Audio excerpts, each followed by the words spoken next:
Jadi makin negatif itu dia makin reaktif. Kalau makin reaktif dia bakalan lebih mudah teroksidasi. Nah, kalau yang ini dia makin positif,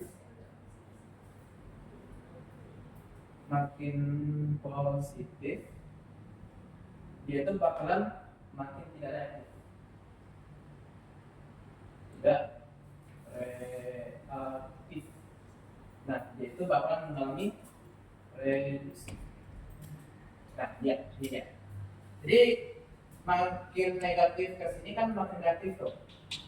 Nah, jadi dia tuh yang ke sini itu bakalan lebih mudah teroksidasi. Kalau kita baca dari sini ke kanan sini, dia itu bakalan makin mudah untuk terreduksi. Gitu. Ya, dia itu kalau bacanya dari sini ya, dari sini ke kanan, dia itu bakalan makin mudah untuk terreduksi. Jadi ya, oke. Itu untuk potensial elektroda standar dan volta. Ada yang mau ditanyakan?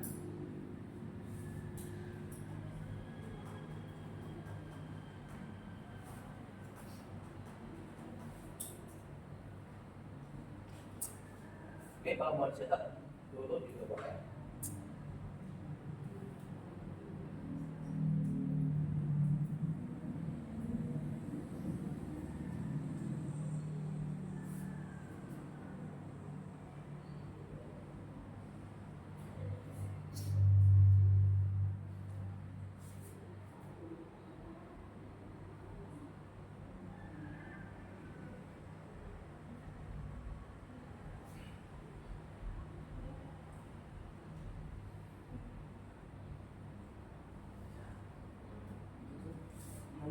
Natrium gitu. Mana? Makin negatif, makin reaktif.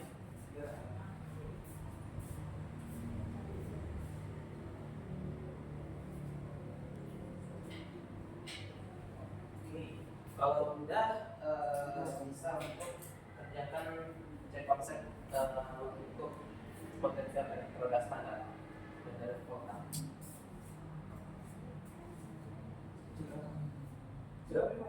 Cek konsep. Itu ada dua soal.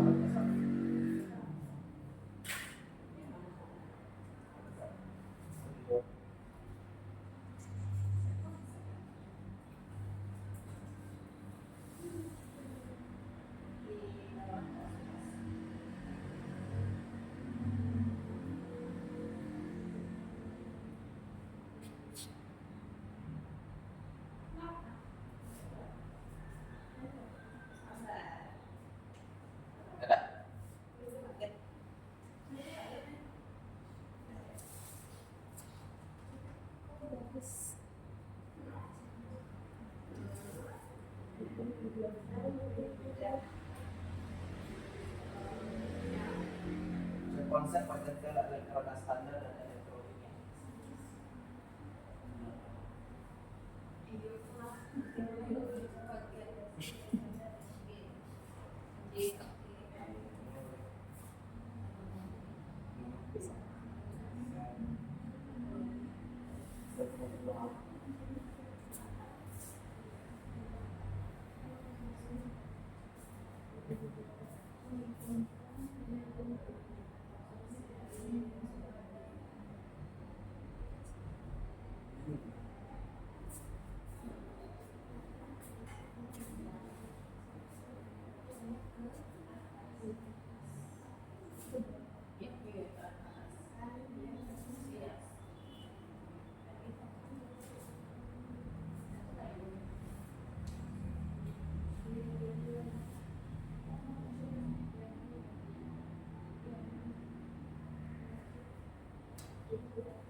Kursinya ini kurang ambil. Sini.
Oke, udah. Gimana saya? Tuh.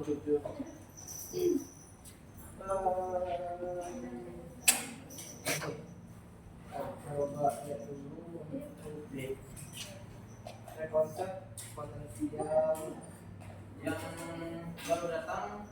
Oke, ikutin aja. Ini baru selesai di poin yang pertama. Untuk ini lagi di konsep. Ini mau masukkan di poin kedua. Oke.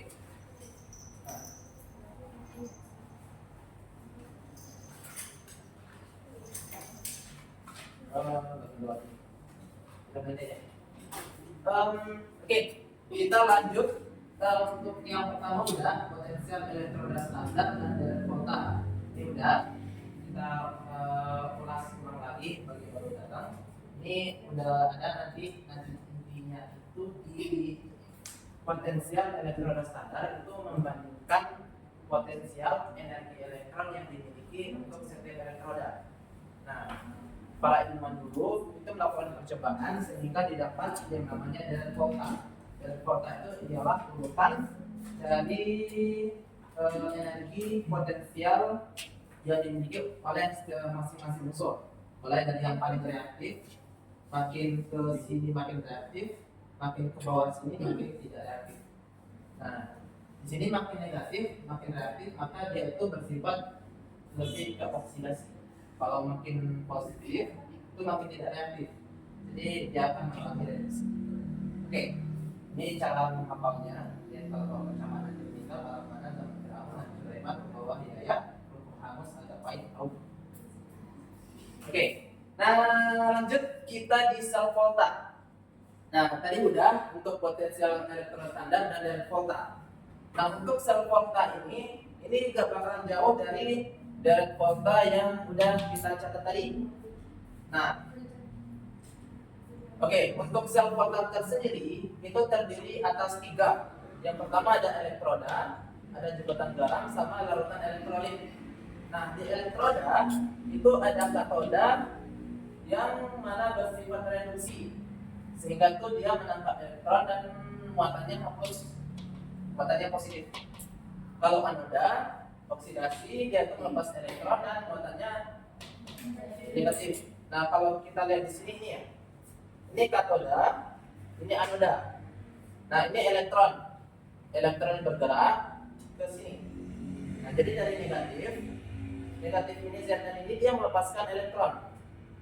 Nah, dia bergerak ke sini sehingga si katoda ini menerima elektron. Nah, itulah dia itu bersifat positif, sifat negatif. Kemudian untuk jembatan garam itu untuk menjembatani dari arus dari larutan 1 sama larutan 2. Jadi nantinya elektronnya ini bakalan mutar. Jadi jembatan garam ini yang menjembatani antara larutan 1 sama larutan 2. Oke, kalau nggak ada jembatan garam ini, jembatan garam. Kalau nggak ada jembatan garam, maka elektron ini nggak bisa gerak. Sama kayak kita punya kabel. Nah, inilah ini ada lampunya nih. Nah gitu. Kalau kabelnya kita putus di sini, ya nggak bakal nyala lampu. Kurangnya seperti itu. Nah, itu untuk fungsi dari jembatan garam. Kemudian larutan elektrolit. Nah, larutan elektrolit itu yang mengantarkan listrik. Nah, larutannya itu biasanya berdasarkan dari apa katoda atau anoda yang dipakai. Kalau misalkan anodanya pakai Zn, maka dia menggunakan larutan Zn. Contohnya kayak zinc sulfat ZnSO4 atau yang lainnya. Nah, intinya untuk larutannya itu nggak jauh beda dari katoda atau anoda yang dipakai. Gimana kalau beda? Kalau beda, itu nantinya kita nggak bisa menentukan keadaan standarnya, keadaan bunyinya. Kayak bisa jadi itu nggak mengantarkan listrik secara 100%. Nah, jadi dari konsep ini itu sama kayak konsep baterai. Kalau kita lihat Zn sama Cu mana yang lebih reaktif berdasarkan direct volta?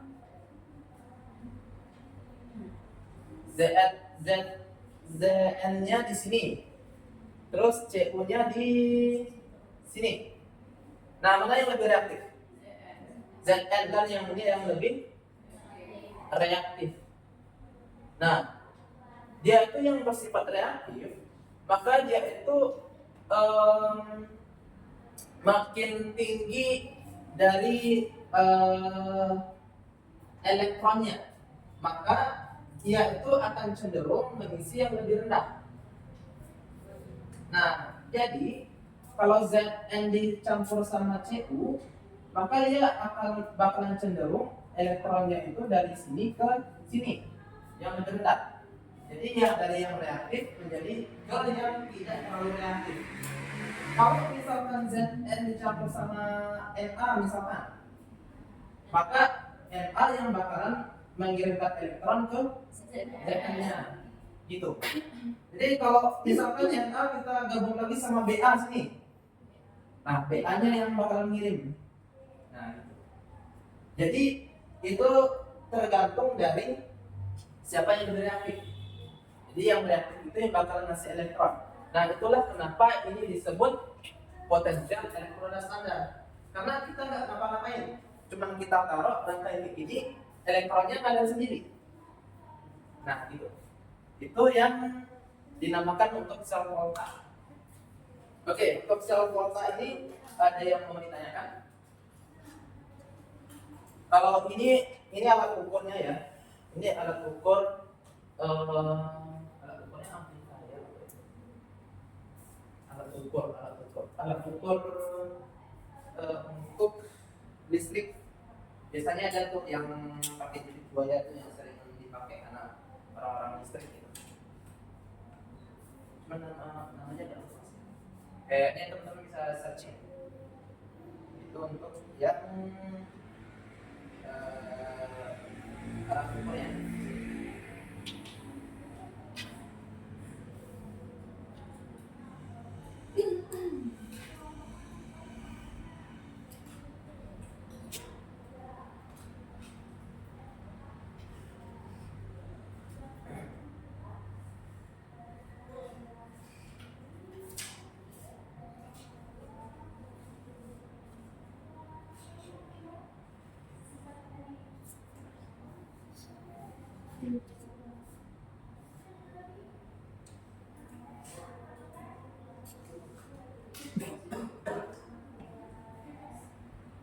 Oke, kalau nggak ada yang mau ditanyakan, kita lanjut. Nah, masih sama sel volta ini. Kalau kita lihat reaksinya itu gini. Reaksinya pada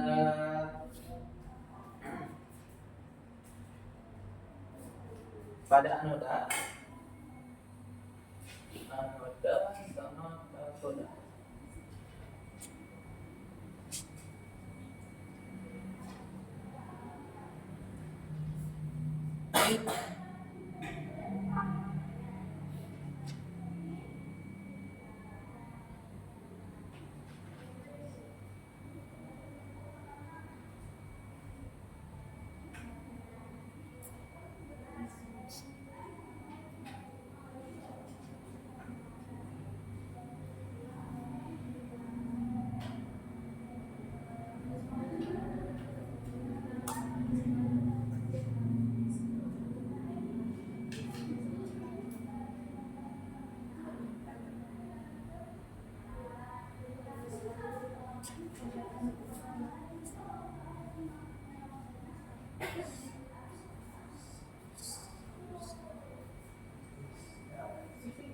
Oke, lanjut. Nah, nice. Oke, kita lihat di sini untuk di anoda itu reaksinya bisa dari sini. Zn S ini artinya solid. Solid itu bahasa artinya itu padat. Nah, dari sini Zn ini dia awalnya solid, dia itu bakal melepaskan elektron. Lepasnya elektron di sini ke Cu-nya, ke katodanya. Maka reaksi yang terjadi gini. Zn-nya itu bakalan berubah jadi Zn20 ditambah 2 elektron. Elektronnya ke sini, terus Zn-nya itu bakalan lepas kayak melebur. Jadi berubah jadi cair.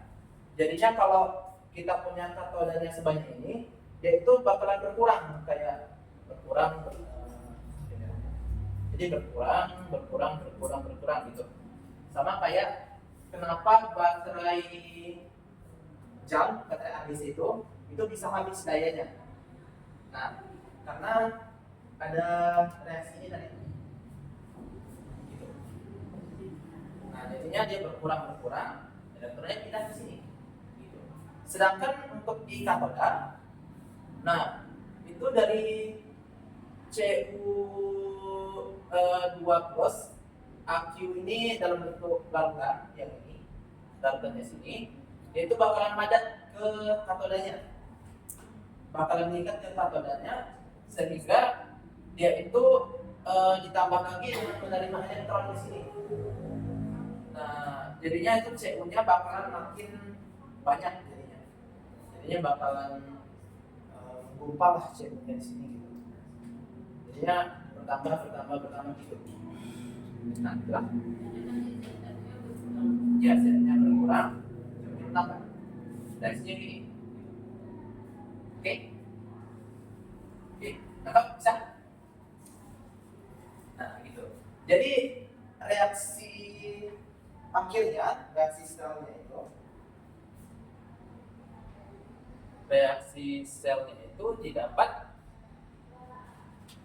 Zn dalam bentuk padatan ditambah dengan Cu2 plus dalam bentuk larutan akan menjadi Zn2 plus ditambah dengan Cu padat.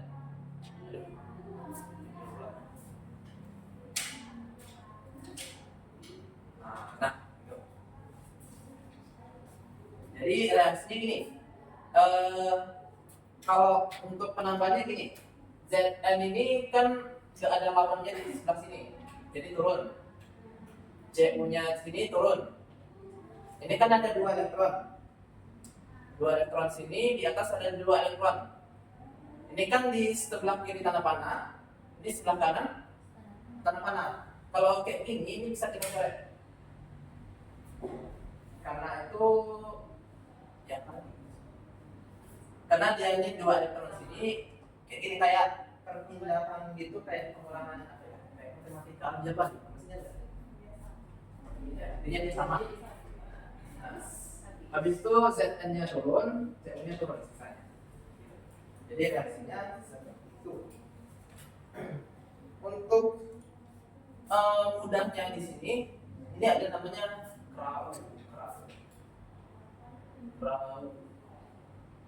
Krau itu katoda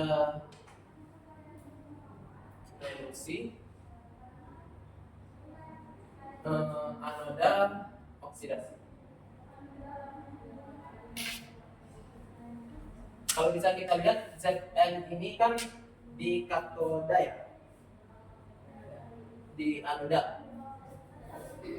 Katoda reduksi, anoda oksidasi. Oh, kebalik ini deh. Ini bukan tulis di sini. Nah, kalau bisa lihat, kita lihat di sini, ini di anodanya.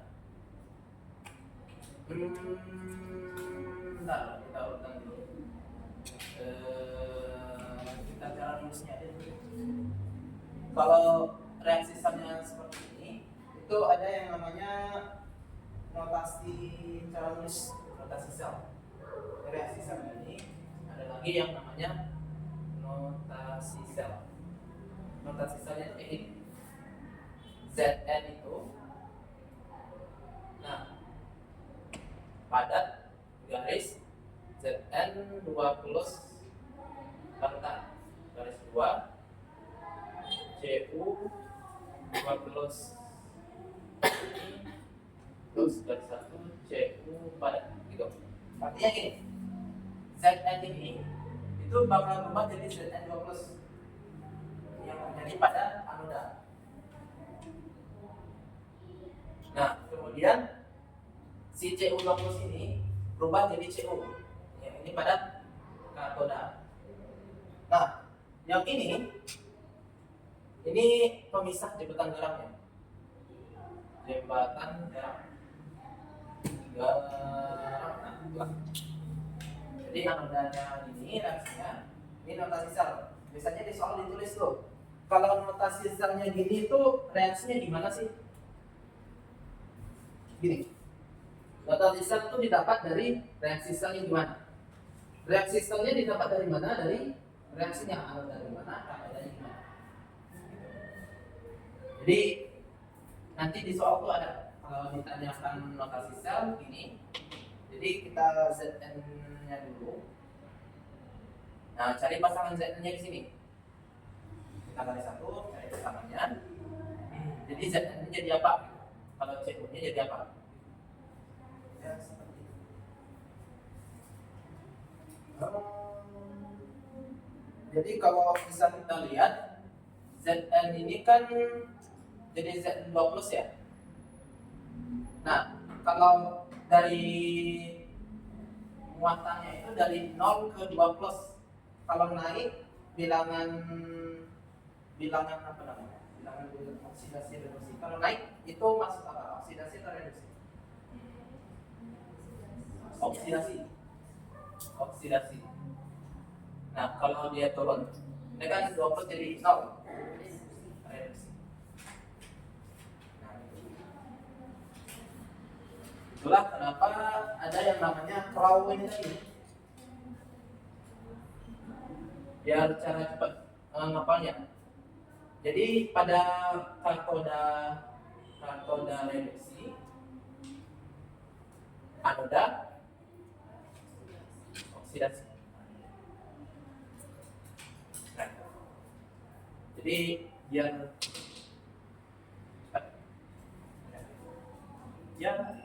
yang paling krusial, yang paling fatal di urutannya aja.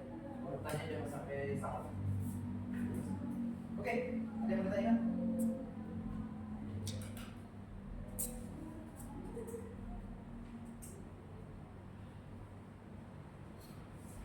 Oke, oh ya tadi cek konsepnya udah dikerjain semua ya? Belum, udah. Oke, itu lanjut. Oke, nanti aja. Oke, nah dari sini kita bakalan bisa untuk menghitung potensial selnya. Jadi lanjut yang selanjutnya itu menghitung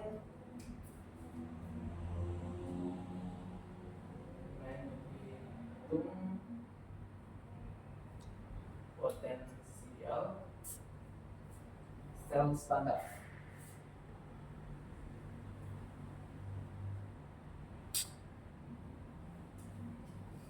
Nah, oke, masih kita bicara tentang potensial. Potensial ingat tadi yang reaktif itu bakalan elektronnya bakalan berat ya ke kurang reaktif gitu. Oke, itu harus diingat ya. Nah, jadi di potensial sel standar ini itu bakalan melihat selisih nilai dari antara katoda dan anodanya. Nah, jadi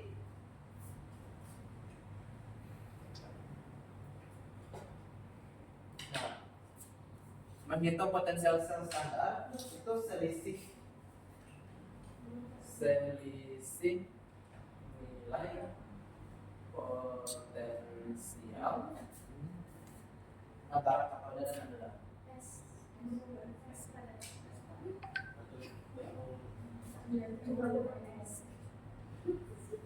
Oke, itu lambang S, AQ sama L itu tahu nggak artinya apa? Gitu enggak? S tahu? AQ apa beda sama L?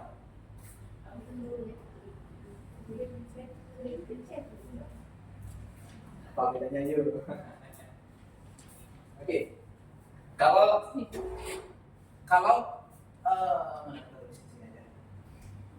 S itu untuk padat. Kalau AQ ini untuk larutan. Kalau L itu lelehan atau murni.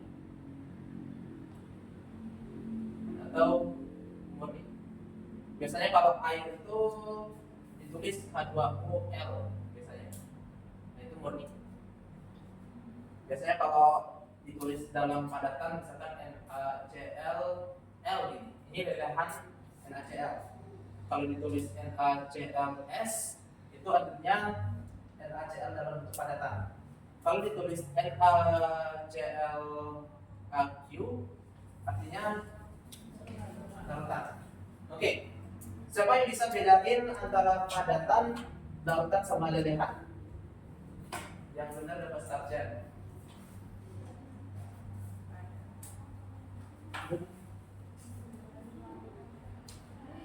Ada yang bisa bedain antara padatan, lelehan sama larutan? Secara sederhana.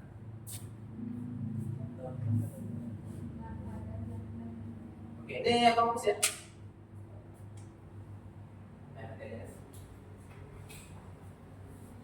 Oke, sambil mencari, sambil kamu mau catat lagi rumusnya. Kalau udah tahu langsung panggil aja. Apa bedanya? Oke. Boleh cuman coba pakai bahasa yang sederhana sama contohnya.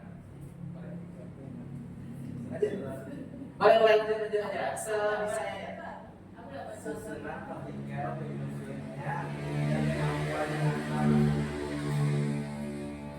oke, itu untuk apa? Yang perbedaan semua itu Tidak, dia tidak gambarnya tidak cocok pada tanggal satu-satu. Oke, Kalau untuk NaCl larutan itu kayak air garam digunakan. oke. Melelehkan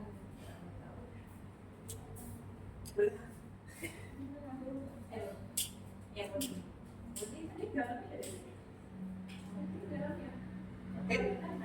Kalau larutan garam sama air. Kalau dia mungkin garam Hampir benar sih. Ada yang mau melengkapi? atau yang pada dia. Ada yang mau melengkapi?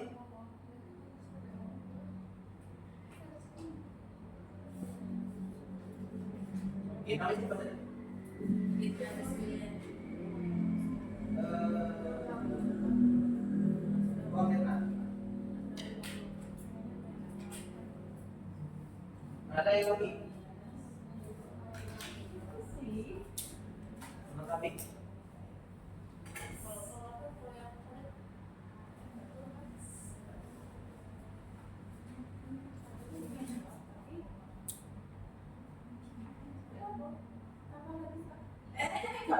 Ayo berani.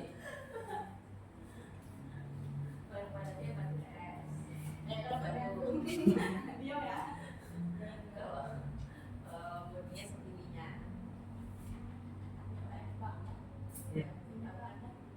Nah, bisa?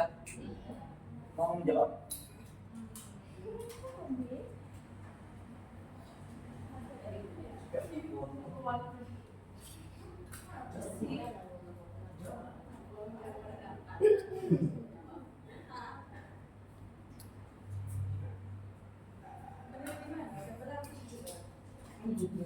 Oke, gimana? Minta air. Gimana? Oke. Ada mau mencoba? Ada yang saya jawatin?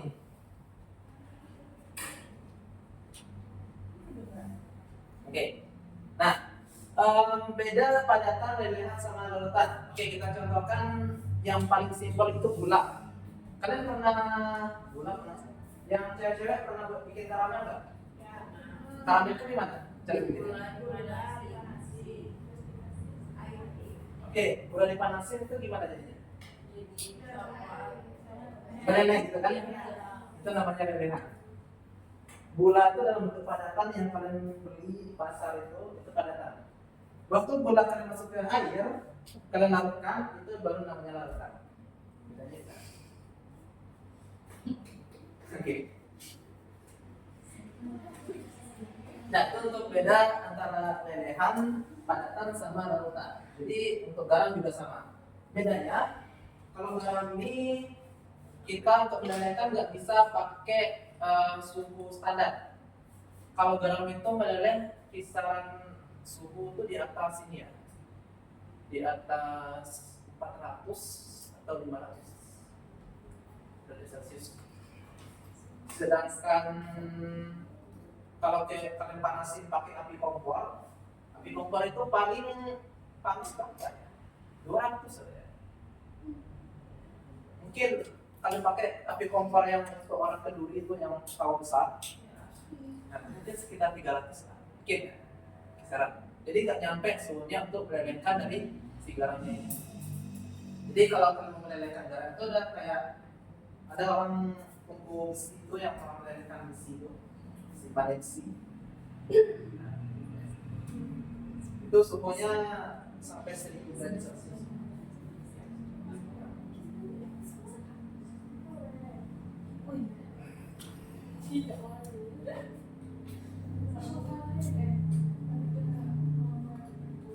Oke, seperti itu. Ada yang mau ditanyakan untuk sebentar dari sana sampai sini?